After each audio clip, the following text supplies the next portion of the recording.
Hi hello నమస్తే welcome to our channel. నేను మీ భానుశ్రీ. ప్రస్తుతం మనతో పాటు ఉన్నారు ప్రముఖ సీనియర్ పొలిటికల్ జర్నలిస్ట్ ఇమ్మంది రామారావు గారు. వారితో మాట్లాడదాం. నమస్కారం సార్.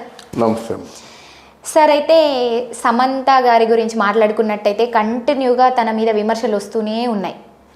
మొన్న ఒక పెప్సీ యాడ్ చేసిందని ఒక విమర్శ వచ్చింది.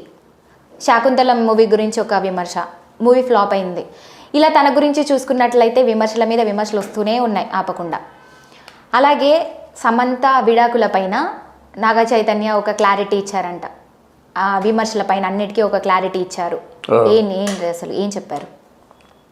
ఈ క్లారిటీ గురించి మీరు మాకు చెప్తే. కాలంలో సమంత మీద బాగా ట్రోల్స్ బయలుదేరాయమ్మా, రకరకాలుగా వచ్చాయి. ఆ విషయం కొంచెం మాట్లాడదాం అనుకున్నాను నేను.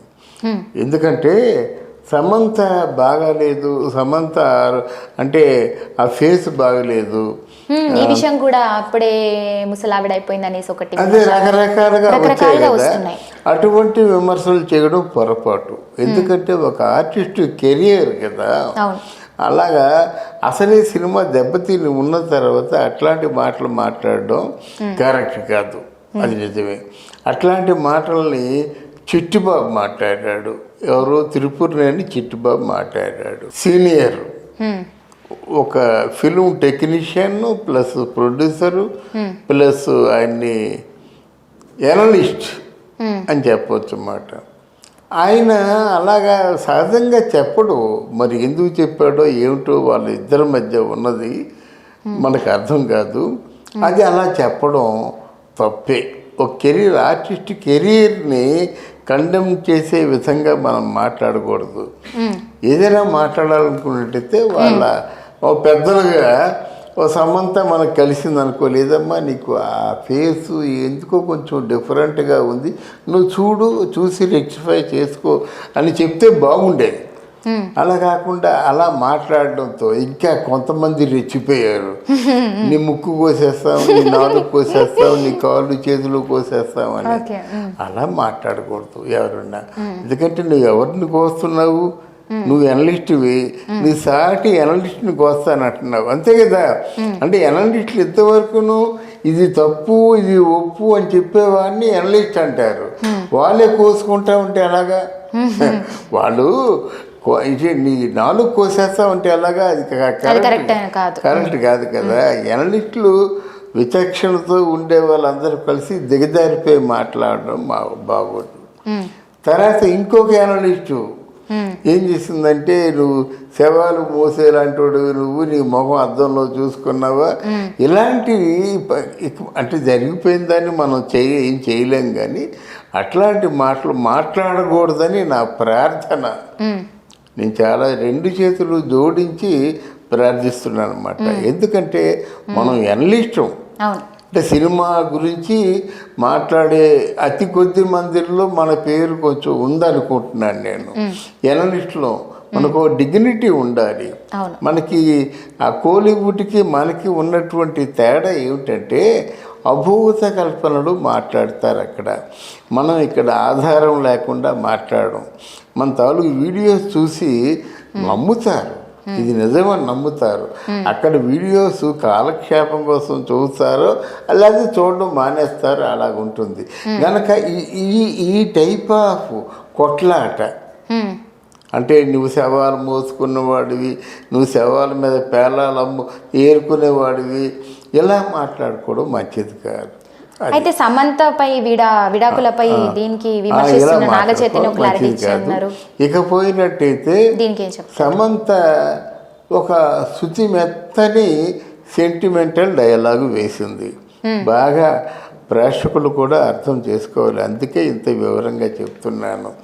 ఏమిటి సెంటిమెంటల్ డైలాగ్ వేసిందంటే, ఎందుకో నాకు కలిసి ఉన్నప్పుడు బాగుండేది, ఇప్పుడు మనసు ఎందుకో బరువు ఎక్కుతుంది, కళ్ళు అప్రయత్నంగా చిప్పిల్లుతున్నాయి కన్నీళ్ళు, ఎందుకో ఎంతైనా ఎంత తట్టుకుందామన్నా తట్టుకోలేకపోతున్నాను, గుండె బరువు ఎక్కుతుంది. ఇట్లాంటి మాటలన్నీ సెంటిమెంటల్గా ఏ భర్త అయినా భరించలేడు మాట. సెంటిమెంటల్గా మాటలు మాట్లాడుతుంది. దట్ మీన్స్ ఏమిటంటే ఇక్కడ ఆయన మీద తనకి ఎప్పుడూ కూడా కక్షలు కార్పణ్యాలు లేవు. ఏంటంటే తప్పంతా తందే అన్నట్టుగా మాట్లాడుతుంది. నేనే పెళ్లి ప్రపోజల్ ముందుగా చేశాను, నేనే విడాకుల ప్రపోజల్ కూడా ముందుగా చేశాను. తొందరపాటు నా జీవితంలో చోటు చేసుకుంది. అలాగే మన ఎవరు చైతు తాలూకు తల్లి లక్ష్మి కూడా శ్యామను తొందరపడ్డావు, నీ జీవితంలో నువ్వెలా తొందరపడ్డావో నా జీవితంలో నేను అలాగే తొందరపడ్డాను అని ఆవిడ చెప్పింది. నిజానికి నేను తొందరపడ్డాను అనే విషయాన్ని బయట పెడితే ఈయన చైతన్య ఏం చెప్పాడంటే నువ్వు తొందరపడడం కాదు, చెప్పిన మాట వినలేదు. అంటే ఇప్పుడు సహజంగా ఆడ మగ ఇద్దరు సమాన హక్కులే ఉంటాయి. కానీ ఆడవాళ్ళకి నచ్చని పనులు ఏవైనా ఉంటే మగాడు మానేయాలి.